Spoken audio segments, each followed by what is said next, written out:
जय हिंद दोस्तों, कैसे हो आप सभी। उम्मीद करूंगा कि आप सभी बहुत ही बढ़िया होंगे, शानदार होंगे और ये जबरदस्त होंगे। तो साथियों, आज की इस वीडियो के अंदर हम बात करने वाले हैं आरआरबी पैरा मेडिकल भर्ती 2026, जिसका आपने एग्जाम दिया था और आपकी आंसर की है वो भी आपकी जारी हो चुकी थी। अब आंसर की के बाद में काफी बच्चे यहाँ पर निराश भी हैं, क्योंकि आंसर की के बाद में काफी बच्चों के मार्क्स है वो घट भी जाते हैं, काफी बच्चों के मार्क्स है वो बढ़ते भी हैं। तो आंसर की के बाद में कट ऑफ का आंकड़ा भी है वो आपका बदल चुका है। क्या इसकी आपकी कट ऑफ रहने वाली है, इसके बारे में हम बात करेंगे।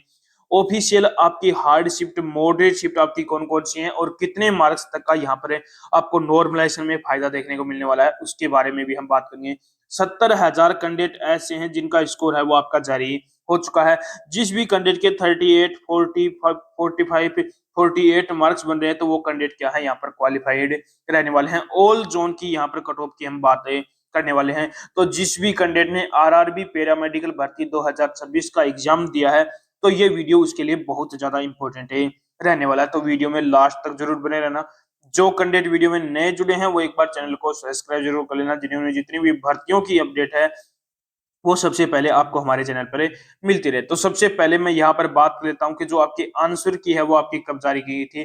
तो आपकी आंसर की है वो आपकी 21 मार्च को आपकी आंसर की है वो जारी कर दी गई थी। अब क्वेश्चनों पर जो ऑब्जेक्शन है, क्वेश्चनों पर जो भी कैंडिडेट ऑब्जेक्शन लगाना चाहते हैं, तो वो कैंडिडेट 29 मार्च तक आप ऑब्जेक्शन लगा सकते हो। ऑब्जेक्शन उसी क्वेश्चनों पर लगाना जो आपके पास कोई ऑथेंटिक आपके पास प्रूफ हो, उसी क्वेश्चनों पर आपको ऑब्जेक्शन लगाना है। ठीक है। उसके बाद में मैं यहाँ पर बात कर लेता हूँ कि टोटल कितनी पोस्टें हैं। तो टोटल जो वैकेंसी है वो आपकी 434 यहाँ पर टोटल वैकेंसी है, जिनको अलग अलग पोस्टों वाइज आपका बांटा गया है। जिसमें आपकी नर्सिंग सुपरिटेंडेंट की आपकी वैकेंसी है वो 272 वैकेंसी, यानी कि सबसे ज्यादा जो वैकेंसी है वो आपकी वैकेंसी है नर्सिंग सुपरिटेंडेंट की है। उसके बाद में फार्मिस्ट की बात करूं तो फार्मिस्ट की जो आपकी वैकेंसी है वो 105 आपकी फार्मिस्ट की वैकेंसी है।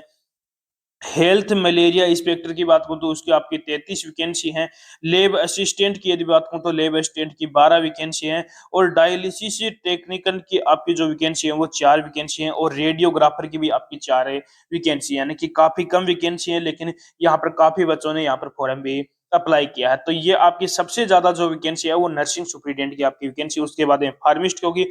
हेल्थ मलेरिया इंस्पेक्टर की भी 33 वैकेंसी, यानी कि अच्छी खासी यहाँ पर वैकेंसी। ठीक है। उसके बाद में मैं यहाँ पर बात कर लेता हूँ कि टोटल कितने कैंडिडेटों ने यहाँ पर फॉर्म में अप्लाई किया है। तो लगभग आपके 3,50,000 के आसपास कैंडिडेटों ने यहाँ पर क्या किया है, फॉर्म में अप्लाई किया। अब आपको ये पता है कि जितने कैंडिडेट यहाँ पर फॉर्म अप्लाई करते हैं उतने कैंडिडेट तो यहाँ पर एग्जाम में नहीं दे पाते हैं, यानी कि लगभग आपके 3 लाख के आसपास, 3 लाख के आसपास कैंडिडेटों ने यहाँ पर एग्जाम में दिया। अब ये भी नहीं है कि 3 लाख के 3 लाख कैंडिडेट इस भर्ती को लेकर सीरियस होंगे, नहीं। लगभग 2 से 3%, 2 से 3% ही कैंडिडेट आपको इस ऐसे मिलेंगे जो इस भर्ती को लेकर सीरियस रहने वाले हैं। ठीक है। उसके बाद में बात करूं कि एग्जाम का जो लेवल है वो आपका क्या रहा है। तो आपको पता है कि एग्जाम का जो लेवल है वो किस पर डिपेंड करता है, कैंडिडेट पर डिपेंड करता है। जिस कैंडिडेट की अच्छी खासी तैयारी है उसको पेपर आसान लगता है, जिसकी तैयारी कम हो उसको पेपर क्या लगता है, आपका हार्ड लगता है। तो एग्जाम का जो लेवल है वो कैंडिडेट पर ही आपका डिपेंड करता है। ठीक है। उसके बाद में मैं यहाँ पर बात करूँ क्वालिफाइंग मार्क्स की। तो क्वालिफाइंग मार्क्स या यूआर और ईडब्ल्यूएस की बात करूँ तो 40%, ओबीसी और एससी की बात करूँ तो 30%, एसटी की बात करूँ तो 25%। ये नहीं कि यदि आपके इतने मार्क्स हैं तो आप कैंडिडेट क्या हो, सेफ हो, नहीं। यहाँ पर इतने मार्क्स हैं तो आप क्वालिफाइड हो, और इससे ज्यादा मार्क्स लाओगे तब जाकर आपकी क्या होगी, यहाँ पर मेरिट लिस्ट के अंदर नाम आने वाला है। ठीक है। उसके बाद में मैं बात कर लेता हूँ हार्ड शिफ्ट और मॉडरेट शिफ्ट की। तो सबसे पहले हार्ड शिफ्ट की बात करूँ तो हार्ड शिफ्ट आपकी कौन कौन सी है। 12 मार्च की थर्ड शिफ्ट हो गई, 13 मार्च की फर्स्ट और थर्ड शिफ्ट होगी, 11 मार्च की फर्स्ट शिफ्ट हो गई। ये शिफ्ट क्या है, आपकी हार्ड शिफ्ट है। यदि इन शिफ्टों के अंदर जिस भी कैंडिडेट ने एग्जाम दिया तो उस कैंडिडेट को मिनिमम 8 मार्क्स और मैक्सिमम आपको 12 मार्क्स तक का यहाँ पर नॉर्मलाइजेशन में फायदा देखने को मिलने वाला है। मॉडरेट शिफ्ट की बात करूं तो मॉडरेट शिफ्ट आपकी कौन कौन सी है। 11 मार्च की सेकंड और थर्ड शिफ्ट हो गई, 13 मार्च की सेकंड शिफ्ट हो गई, 12 मार्च की फर्स्ट और थर्ड शिफ्ट हो गई। ये शिफ्ट क्या है, आपकी मॉडरेट शिफ्ट है।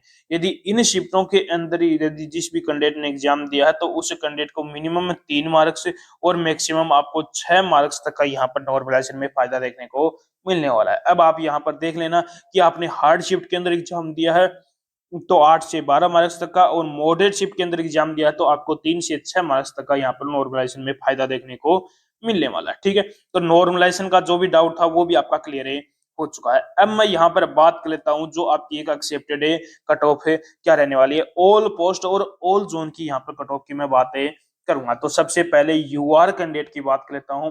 तो यूआर कैटेगरी से जिस भी कैंडिडेट के 67 से 70 के बीच में, 67 या 65 वाला जो भी कैंडिडेट है वो भी कैंडिडेट क्या है यहाँ पर सेफ है रहने वाला है। तो वो कैंडिडेट भी क्या है, निराश मत हो कि जिस भी कैंडिडेट के 65 मार्क्स हैं तो वो कैंडिडेट क्या है यहाँ पर सेफ है रहने वाला है। ओबीसी की यदि मैं बात करूं तो ओबीसी कैटेगरी के अंदर जिस भी कैंडिडेट के 63 से 66 है, यदि 61 मार्क्स भी जिस भी कैंडिडेट के बन रहे हैं तो वो कैंडिडेट भी क्या है यहाँ पर सेफ है रहने वाला है। यहाँ पर आप प्लस माइनस यहाँ पर 2 करके चले ना, यदि इतने मार्क्स हैं तो आप कैंडिडेट क्या हो यहाँ पर सेफ है रहने वाला है। तो 61 वाला कैंडिडेट भी क्या है यहाँ पर सेफ है रहने वाला है। ईडब्ल्यूएस की बात करूं तो ईडब्ल्यूएस के अंदर जिस भी कैंडिडेट के 61 से 64 के बीच में मार्क्स हैं तो वो कैंडिडेट भी क्या है यहाँ पर सेफ है रहने वाला है। 58 मार्क्स वाला कैंडिडेट भी क्या है यहाँ पर सेफ है, वो कैंडिडेट भी क्या है यहाँ पर निराश मत हो क्योंकि आप भी कैंडिडेट क्या हो यहाँ पर सेफ है रहने वाले हो। एससी कैटेगरी की बात करूं तो एससी कैटेगरी के अंदर जिस भी कैंडिडेट के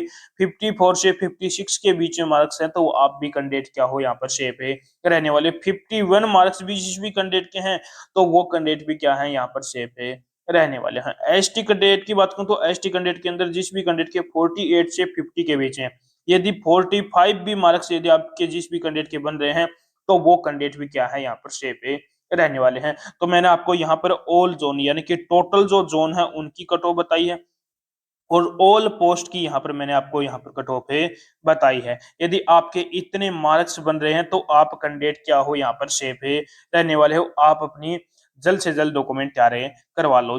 अब आप एक बार कमेंट बॉक्स में कमेंट करके मुझे जरूर बताना कि आपने कौन सी शिफ्ट के अंदर अपनी जो शिफ्ट है वो अपनी जरूर बताओगे कि कौन सी आपकी शिफ्ट थी।